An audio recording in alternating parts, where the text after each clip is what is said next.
The question here is, if we change some input, how much does that affect the output? That's the whole point of a gradient. The whole point of the slope of the tangent plane is that question. If I change the input at this amount, how much will it affect the output, right? Well, right here, when you compute the blame, you're taking the difference between the input you got and the input you wanted. Replace input with output. Let me state that again.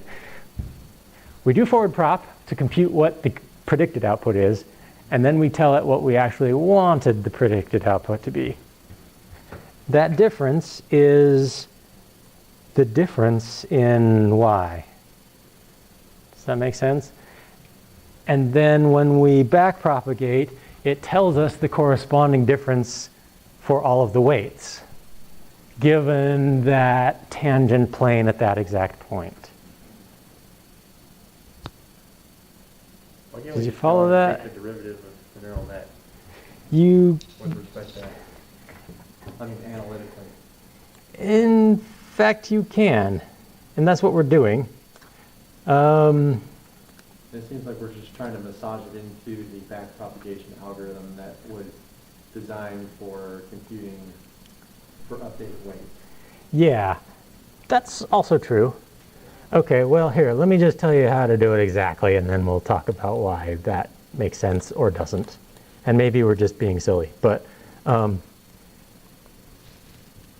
let's suppose your neural network only has one output for right now. So you've got 3 inputs, 2 hidden units, and 1 output unit. So the inputs we will call x1, x2, and x3. That's a C. That's 23. That's a 4. x3. Okay. This is a y. In the forward propagation step, we feed these 3 values in wherever they currently are, and we compute some y. If you were to add 1 to that y value and then backpropagate, that would then, what will happen is it will compute some change in these x values. And you see how there's a ratio here between how much you changed y and how much you changed x?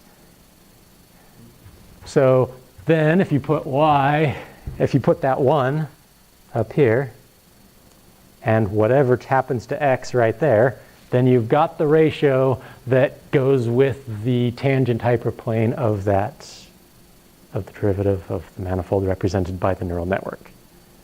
I don't know why that's so hard to say. It doesn't have to be the number 1. You could use the number 23. You could use the number 0.000001 if you wanted to. And whatever number you use, just change y by some amount, and interestingly, it doesn't matter how much you change it by. Just change y, and then do backpropagate and see how much x changes, and then do a ratio, and you've got that gradient. Now, question, why doesn't it matter how much you change it by? When we did finite differencing, we wanted to use a really tiny, tiny value, right? Well, why?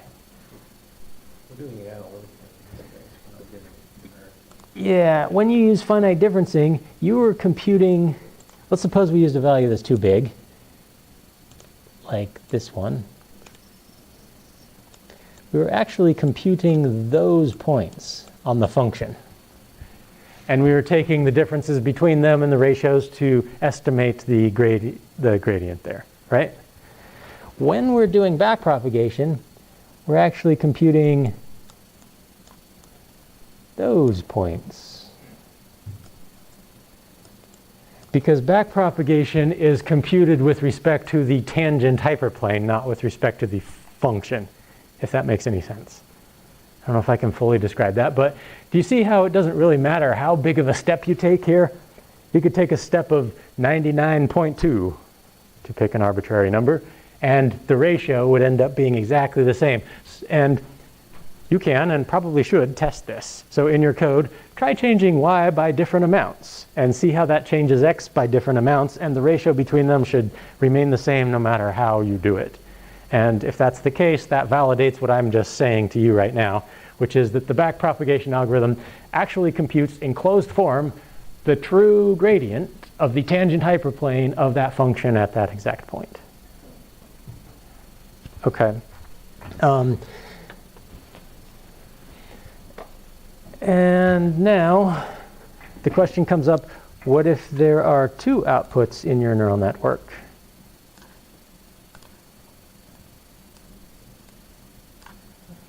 Now what do we do?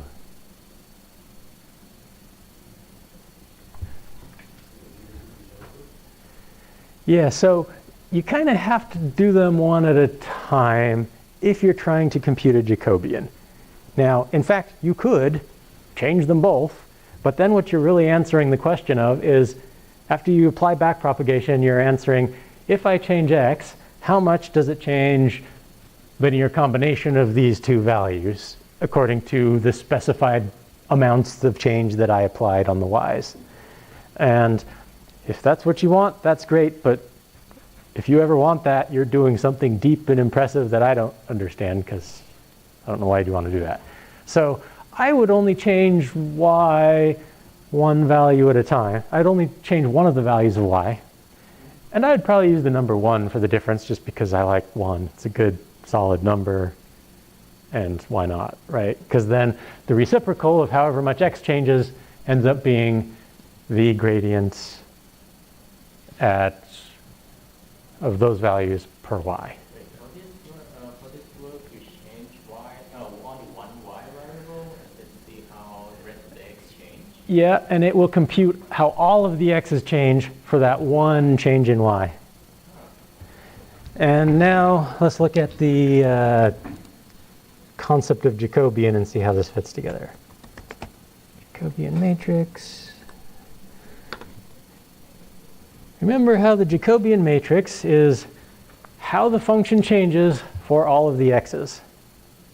And then this is how the function of output number 2 changes for all the x's, and the output number 3 changes for all the x's. Each row in the Jacobian matrix specifies how output number I of the function changes per each of the inputs.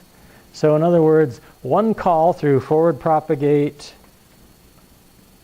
assign the blame, back propagate, will return to you an entire row of the Jacobian matrix. Period.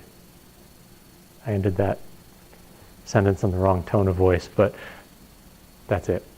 So if there are 5 outputs, you can call forward prop back propagate 5 times to compute the entire Jacobian matrix. Okay. Now, having walked you through all of that, I do have to admit that while neural networks often have millions of parameters, weights on the inside, they rarely have millions of inputs. It's usually some reasonable number of inputs. And therefore, you don't actually have to use backpropagation to compute the Jacobian matrix. You could just as well do finite differencing and do your whole assignment with finite differencing, and it's not going to be that much slower. So you really don't have to use backpropagation at all. You can do the whole darn thing with finite differencing, and that's cool. Here's why I think we should use backpropagation anyway. It's better. It's more accurate, meaning you can tune your h value, that step amount, to tiny, tiny little amounts, and then you can play the game of figuring out how much do you tune it to compensate for the precision of the h versus the precision of the function and not losing too much value. And then you get yourself all twisted up in when do I get the best accuracy. But if you do backpropagation, it's just right. So it saves us having to tune that step size and also having to worry about how complex our function is so that we don't lose too much numerical precision by taking too tiny of a step. Yeah, so don't use 0 for the change in y. If you do, the change in x will also be 0. And the ratio between them, 0 over 0, will be the correct answer. Except you won't know what it is, because 0 divided by... We say 0 divided by 0 is not a number. In fact, it is a number. It's just that it's not one number. It's the right answer, it's just we don't know what it is. Does that make sense? 0 divided by 0 is never lots of numbers. It's always one of them. It's just whichever one it happens. It's like a non-deterministic number is what 0 over 0 is. And so, and we can kind of prove that. You say that's inaccurate? No, I said. Oh. I'm sure whatever I just said was totally wrong and some mathematician would rip my head off for it. But if you think about it this way, if y were any number on the number line except for 0, you get the same ratio. And right as you cross through 0, you get a 0 divided by 0. We all know that that 0 divided by 0 is the same ratio as every other number on the number line. It's just that we can't know that unless we've done the other ones. Okay, so to make a long story short, in your assignment, you're going to take your x value, pass it into forward prop. Then you're going to adjust one of the output values, and you're going to call back prop. And here's what back prop does. Oh, I need to emphasize this. See how there's this optional parameter for back prop? Usually when people call back prop, they want to update the weights. And so what happens is you just pass no parameters to this, and it computes the gradient for all of the weights in some internal data structure. It's still going to do this, and you don't care. Just ignore it. When you pass this input blame function to my back prop method, that means I also want to know the gradient for the inputs.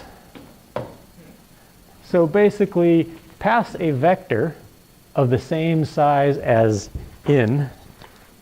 So you need another vector called input gradient or something like that, or in change. Different input amount.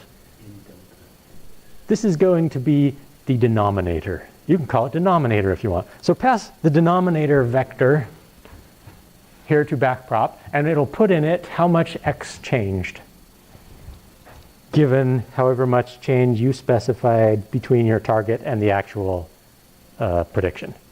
Sorry, Yeah. we input